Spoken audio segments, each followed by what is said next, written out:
जय श्री हरि। प्यारे भगवान के प्यारे प्रेमियों, आज हम भगवान से संबंधित कथा आपके समक्ष प्रस्तुत करेंगे और जिसमें हम आपको बताएंगे कि पहले जो व्रज था, अर्थात जिसे आजकल आप लोग ब्रज कहते हैं, मथुरा, वृंदावन, गोकुल, गोवर्धन आदि ये जितना भी व्रज का भाग है, ये पहले कैसा था,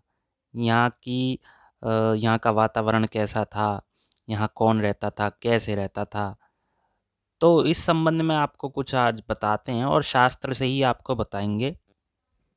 हरिवंश महापुराण से द्वितीय विष्णु पर्व में अध्याय 5 में और आगे भी अध्यायों में इनका उल्लेख आता है। आइए प्रारंभ करते हैं और आपको मैं ये शास्त्र से बताऊंगा, किंतु अपना भी कुछ अनुभव उसमें रखूंगा साथ के साथ, जिससे कि आपको मात्र आप वहाँ से जुड़ सकें। आज के और पूर्व के युग से आप अपने आप को आप लोग जोड़ सकें कि आज वृंदावन ऐसा है, तब ऐसा था, तब क्या हुआ होगा, आज क्या हुआ था, कैसे। क्योंकि यदि इसे ही मैं यदि पढ़ दूंगा सटीक जैसा लिखा है, तो आपको वो रुचि भी नहीं बनेगी और वो अपने आप में आप भगवान के विषय में हर एक व्यक्ति अनुभव नहीं कर पाएगा कि कैसा था कैसा नहीं। आइए दिखाते हैं आपको शास्त्र के माध्यम से।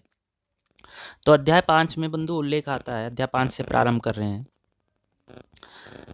जब वसुदेव जी मिले नंद जी से, वसुदेव जी को जब जेल से छोड़ दिया गया कंस द्वारा, और जब वो मिले तो उन्होंने नंद जी से मिलके कहा कि आप वृंदावन में गोपों का निवास स्थान मत बनाना, क्योंकि वहाँ पर ना पापी केशी नाम का दैत्य है। वो जो घोड़े जैसा था ना, एक केशी दैत्य, वो है।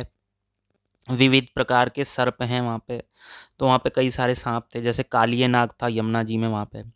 कीड़ों और हिंसक पक्षियों का भय बना रहता है। पक्षी था ना वो बकासुर आदि, तो वहाँ भय है। वो सब राक्षस थे वास्तव में।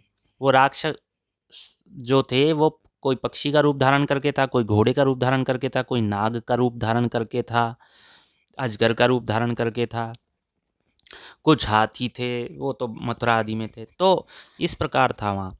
तो अपने गोष्ठ में भी गऊओं बछड़ों से उन्हें बचाते रहिएगा, नंद जी से कह रहे हैं। तो मित्र नंद, अब रात्रि समाप्त हो गई है, जल्दी करिए। और यह कहकर मानो बहुतेरे पक्षी आपके दाएं बाएं चक्कर काट रहे हैं।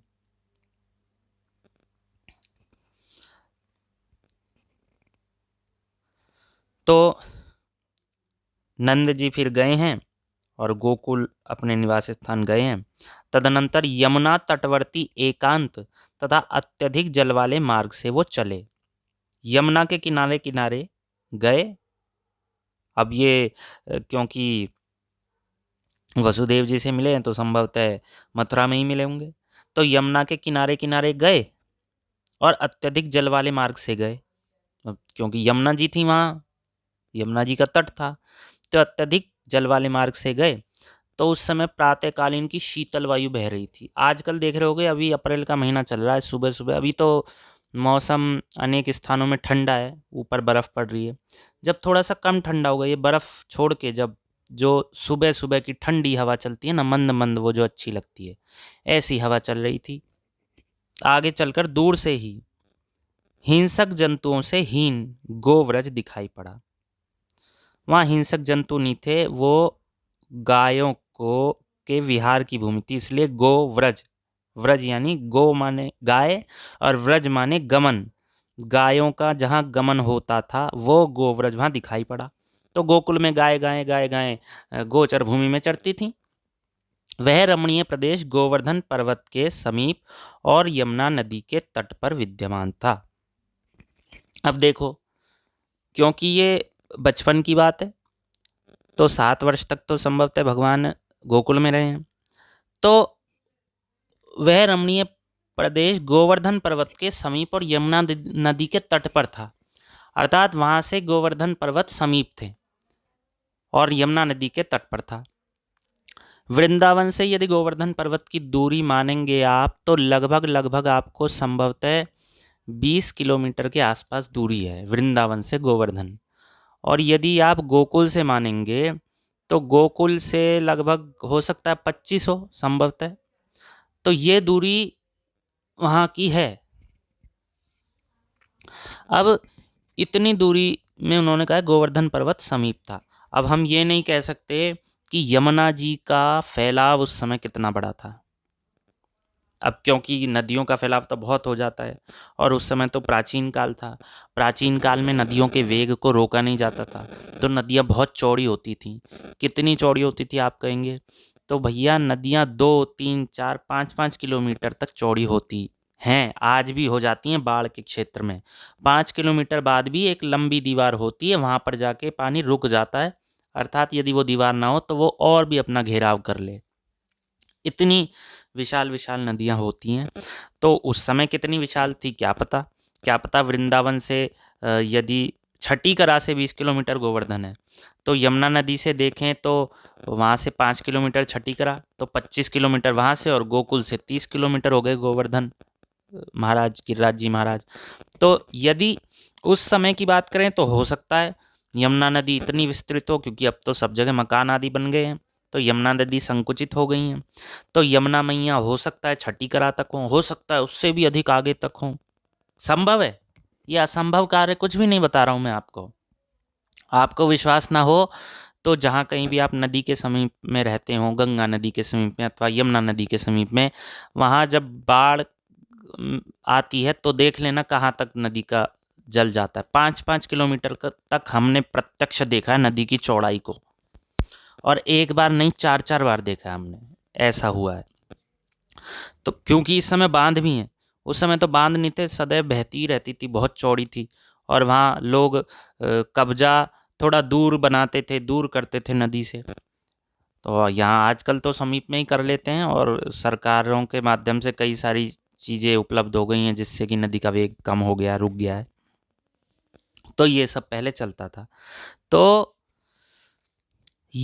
यमुना तटवर्ती एकांत वहाँ उन्हें गोवरस दिखाई पड़ा। वह रमणीय प्रदेश गोवर्धन पर्वत के समीप और यमुना नदी के तट पर विद्यमान था। वहाँ सदा शीतल समीर चलता रहता था, ठंडी ठंडी वायु चलती रहती थी। विविध लताओं, गुल्मों और वृक्ष के समूह से उस स्थान की शोभा बढ़ रही थी। बहुत भांति भांति के वहाँ पौधे थे, जिनकी लताएं थी, टहनियाँ थीं, पेड़ थे बहुत प्रकार के। बहुतेरी दुधार गायें वहाँ घास चर रही थी, बहुत सारी गैयाएं वहाँ पर घास चर रही थी। कितना क्या आनंद रहा होगा वहाँ, निर्भयता पूर्वक वहाँ घास चर रही थी। यहाँ तो आजकल स्थिति बड़ी खराब है, गायों का खुले घूमना भी घातक है, क्योंकि कूड़ा आदि खाने लगती हैं। हाँ, कुछ कुछ प्रदेश ऐसे हैं कि जहाँ पर गाय घास चर रही हैं, मैंने देखा है, लेकिन जैसे शहरों में भी कई जगह चल रही हैं, जो बीच में डिवाइडर होते हैं शहरों में, वहाँ पर थोड़ी सी घास निकल जाती हैं, तो विवश होकर उन्हें वहाँ आना पड़ता है। पर वहाँ पर दुर्घटना की संभावना बढ़ जाती है, गायों के साथ भी और मनुष्यों के साथ भी। तो वहाँ तो निर्भयतापूर्वक बहुत घास का मैदान था, गोचर भूमि बहुत अधिक थी। आजकल की भांति कब्जा करने वाले लोग नहीं थे, कब्जा करने वाली सरकारें आदि ये नहीं थीं जो निकृष्टता करती हैं कब्जा आदि करने की, और गोचर भूमि को हड़प कर कुछ और बना देती हैं उस पर। तो और वह स्थान समतल होने के कारण गऊओं को चरने के लिए उपयुक्त था, और उतार की सुविधा से संपन्न अनेक जलाशय उसमें विद्यमान थे। और वहाँ पर कई सारे जलाशय भी थे। जैसा कि मैंने बताया, यमुना नदी में बाढ़ आती होगी तो जहाँ गड्ढा होता होगा वहाँ जल भराव हो जाता होगा, तो गायों के पीने की भी व्यवस्था वहाँ थी। मांडों के कंधों की रगड़ तथा श्रृंग प्रहार से, मांधों के नहीं, सांडों के कंधों की रगड़ तथा सींगों के प्रहार से वहाँ के वृक्षों की छाल छिल गई थी। वह वन्य प्रदेश गिद्ध, शेन, मांस के लोभी श्रृगाल, मृग और सिंह आदि वसा मांस भोजी पशुओं से परिपूर्ण था। तो भैया गिद्ध थे वहाँ पे, और वहाँ पे बाज थे। आजकल तो गिद्ध देखने को भी नहीं मिलते। पहले 15 वर्ष पहले इक्का दुक्का कहीं गिद्ध दिख जाते थे। तो गिद्ध दिखते क्यों थे? कि शहरों में थोड़ी आएंगे गिद्ध।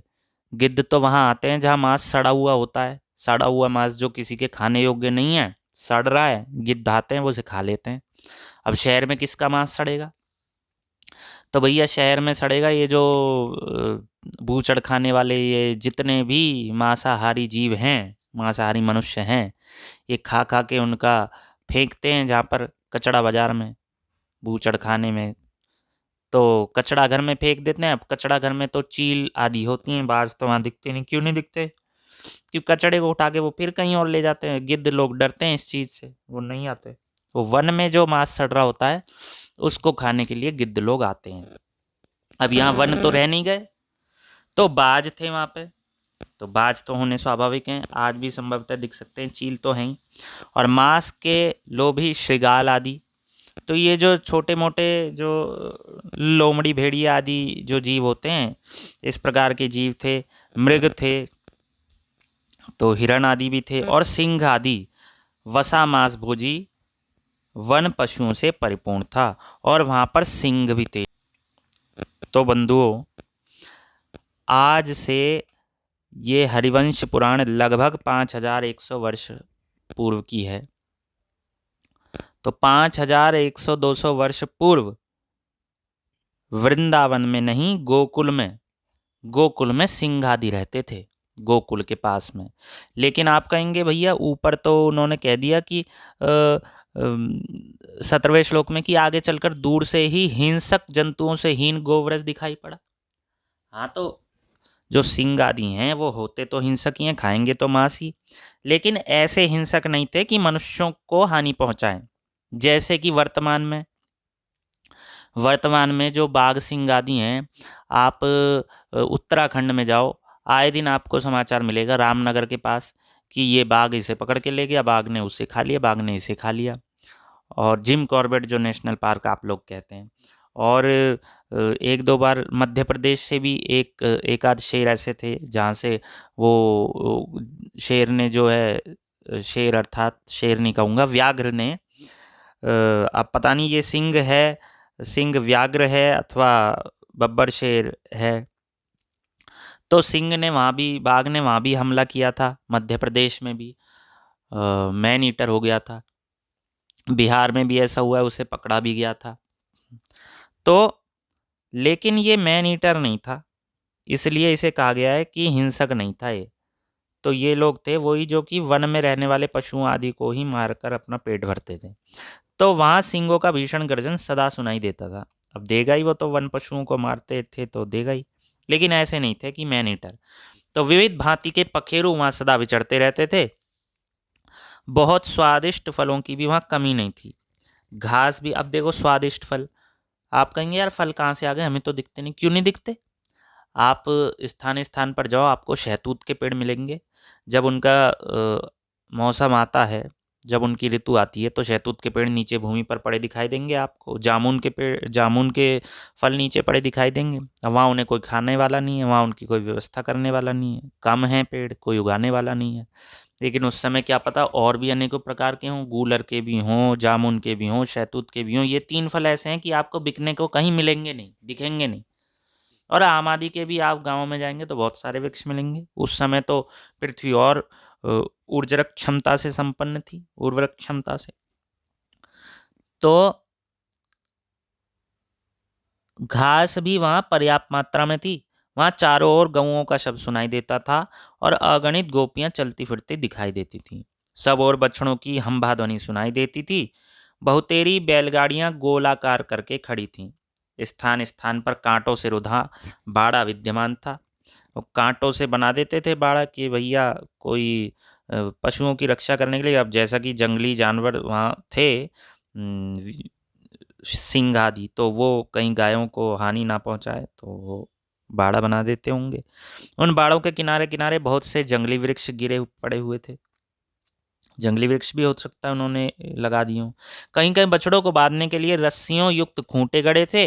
कहीं कहीं सूखे उपलों के चूरे बिखरे हुए थे। देखो क्या छटा है। आप गए हो कभी व्रज में, देखना, गोवर्धन जाओ कभी, चलो गोवर्धन जैसा ही मानो, क्योंकि या गोकुल भी आप गए हो तो यमुना नदी के किनारे रेत है, अथवा थोड़ी दूर पर वहाँ की जो मृदा है, रज है, वो स्वर्ण के रंग की अथवा श्वेत रंग की वहाँ बिखरी हुई है, वहाँ रज है। और वहाँ पर आप अनुभव करो कि बछड़ों को बांधने के लिए कहीं कहीं खूंटी हैं, बछड़ों के गोबर भी वहाँ पड़े हुए हैं। आहा, क्या क्या सुगंध है। वहाँ के सभी घर तथा मठ फूस से, सभी घर और मठ फूसे से छाए हुए थे। वो फूस लगा देते हैं ना, वो जो झोंपड़ियों के ऊपर, वहाँ के सभी घर ऐसे थे। क्या आनंददायक। कभी कभी वहाँ अच्छे अच्छे सैनिकों का आवागमन हुआ करता था। राजा के लोग भी आते थे वहाँ, देखते थे सब ठीक चल रहा है नहीं। वहाँ के सब मनुष्य हिष्ट पुष्ट थे, तगड़े थे भाई साहब। कहीं कहीं मोटी मोटी रस्सियाँ पड़ी हुई थीं, कहीं कहीं दही मथते समय घड़ों का घर घर शब्द सुनाई देता था। स्थान स्थान पर मट्ठे गिरे हुए थे। अब भैया स्थान स्थान पर मट्ठे, हमने सुना है कि गांवों में, ब्रज के ही गांव में हमने सुना है कि तुम लोग जिन मट्ठे को पीते हो ना, शहरों वाले जो बटर मिल्क पीते हैं, जिसे मट्ठा कहते हैं, छाछ कहते हैं, नमकीन कह लो, मीठा कह लो, फीका कह लो, नॉर्मल कह लो, ये छाछ तो गांव में भैंसों को पिला देते हैं। तुम लोग जिन्हें इसे चाव से पीते हो और पैसों का खरीद के लाते हो। तो वहाँ दही और मट्ठों के गिरने से वहाँ की मिट्टी गीली हो गई थी, कौन बड़ी बात है। हाँ, जो ज़्यादा बुद्धिजीवी अपने को समझेगा, कभी गांव के संबंध नहीं रहा होगा, वो अवश्य सोचेगा अबे भैया खाने को मिल नहीं रहे, मट्ठा महंगा हुआ जा रहा है, 10 रुपए की जरा सी थैली आती है, तुम कह रहे हो वहाँ मट्ठे बिखरे पड़े थे, कौन सी बड़ी बात है। गांव में ऐसे ही मट्ठा पिला देते हैं। तो चारों ओर दही मत्ते समय गोपियों के हाथों के आभूषणों का शब्द सुनाई दे रहा था। शिखाधारी गोप शिशु खेल रहे थे। गोपों के जो बच्चे थे उनकी शिखाएं थीं, शिखाएं थी भैया उनकी। ये बात आप स्मरण रखना। अब आपको संभवतः जो भी आपने सीरियल आदि देखे होंगे, उनमें आपने गोप बालकों की शिखा नहीं देखी होगी, बस ब्राह्मण बालक की शिखा दिखाते थे। श्री कृष्ण की भी शिखा नहीं दिखाई, बस दिखा दिया कि लंबे लंबे बाल हैं।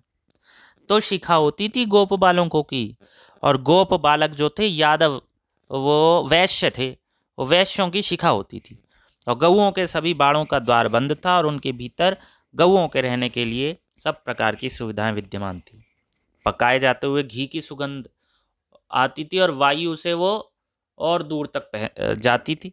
चारों ओर नीले पीले रंग वस्त्र धारण किए तरुणी स्त्रियां दिखाई पड़ रही थीं। लो, नील और पीत वर्ण के वस्त्र धारण कर रखे थे स्त्रियों ने। अब यहाँ पर एक बात आएगी कि भैया नीले रंग का वस्त्र तो मना है। तो देखो, नील तो विशेष रूप से मना ही है।